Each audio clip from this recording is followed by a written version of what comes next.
Selamat pagi Bapak Ibu dan saudara-saudaraku, apa kabar pagi ini? Harapan dan doa saya kita semua sudah bangun dengan sehat dan sejahtera dalam anugerah Tuhan kita Yesus Kristus.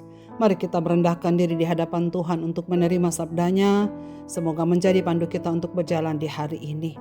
Mari saudara sekalian kita mendengar firman Tuhan dari Kejadian pasal 4 ayat 4-7 demikian.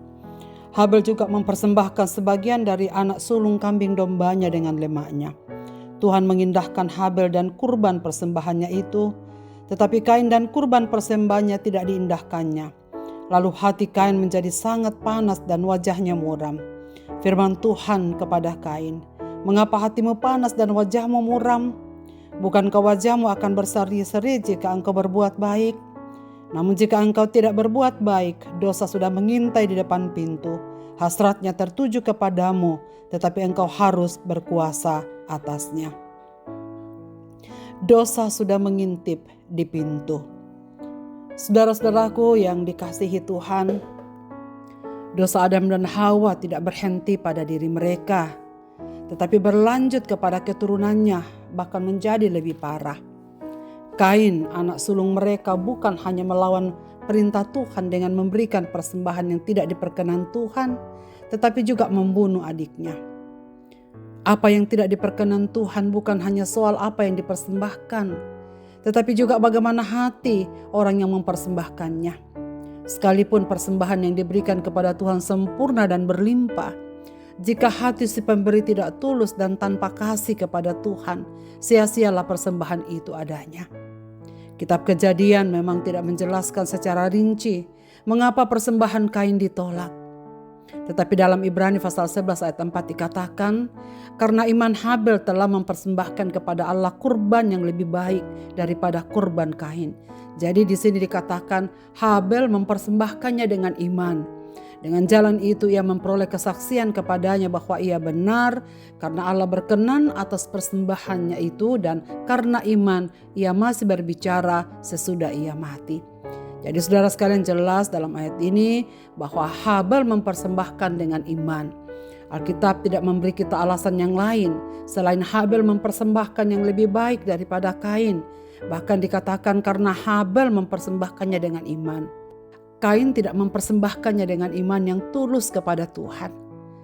Yang jelas respon Kain adalah hati yang panas dan muka muram. Karena itu Tuhan mengingatkan sang anak sulung itu untuk mengevaluasi diri. Apakah yang dirasakan dan dipikirkan sudah benar?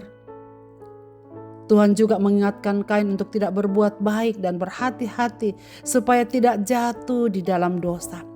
Tuhan mengingatkan bahwa dosa itu sudah mengintai di depan pintu. Seharusnya sampai di sini Kain menerima teguran itu dengan baik. Tuhan tak biarkan Kain hancur. Karena itu ia diberi peringatan. Dosa seperti binatang liar mengintai di pintu. Tapi kita harus bisa menguasainya dengan berbuat baik. Sayangnya saudara sekalian, Kain bukannya melakukan introspeksi. Sebaliknya memelihara perasaan marah itu. Memelihara rasa iri dengki itu. Ia malah membunuh adiknya dan bahkan menyangkali perbuatannya. Menerima peringatan dan teguran dari orang lain seringkali kita tidak mudah. Banyak orang merespons dengan marah karena memang teguran itu selalu mendatangkan rasa tidak enak. Karena merasa bahwa teguran itu merendahkan atau mempermalukannya. Padahal jika teguran direspons dengan benar, kata-kata itu dapat menolong kita supaya kita tetap berada di jalan yang benar. Saudara-saudaraku, bagaimanakah respons kita selama ini atas peringatan atau teguran yang datang dari siapapun, selagi teguran itu diberikan dengan tulus? Adakah kita menjadi marah atau tersinggung? Atau adakah kita menenangkan diri, menerima teguran itu dan mau mengevaluasi isi hati kita? Bersyukurlah jika masih ada orang-orang yang mau mengingatkan kita ketika jalan kita mulai serong.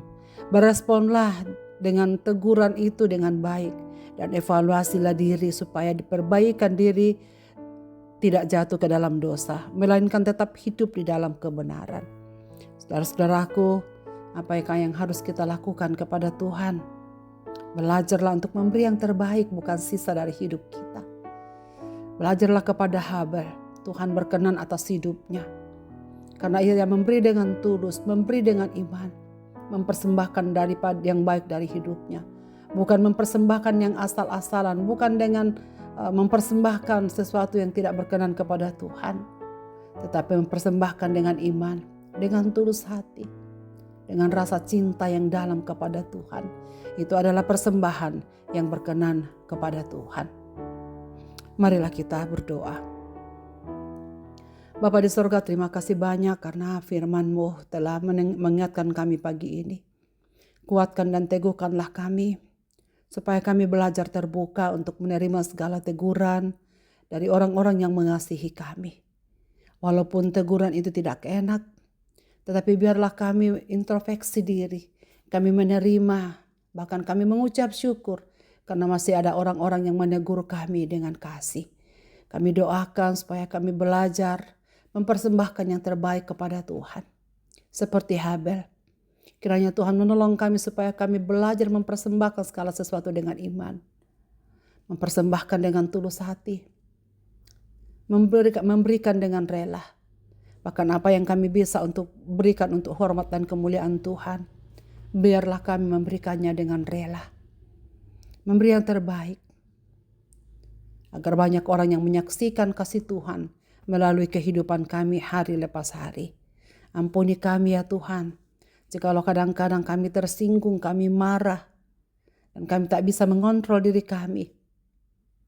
Dan biarlah setiap waktu Tuhan berikan kami waktu untuk mengevaluasi diri, agar kami dapat hidup lebih baik di hadapan Tuhan. Terima kasih ya Bapa di surga untuk sabda-Mu pagi ini, dan ke dalam tangan kasih-Mu kami serahkan hidup kami untuk beraktivitas. Tuntun dan sertailah kami, supaya segala sesuatu yang kami lakukan di hari ini menyenangkan hati Tuhan. Bagi saudara-saudara kami yang sedang menyimpan kemarahan, ampunilah mereka ya Tuhan. Berilah kekuatan untuk mengevaluasi diri, mengontrol diri, supaya amarah itu tidak membuatnya jatuh ke dalam dosa. Kami mohon supaya Tuhan menolong kami untuk lebih sabar, lebih menerima orang lain apa adanya, bahkan penuh dengan pengampunan. Karena kami percaya Tuhan juga sudah mengampuni kami di dalam berbagai hal dalam hidup ini. Terima kasih Tuhan, dengar doa kami. Kami berseru dalam tangan-Mu. Amin. Selamat beraktivitas Bapak, Ibu, dan saudara-saudaraku. Tuhan Yesus memberkati kita sekalian.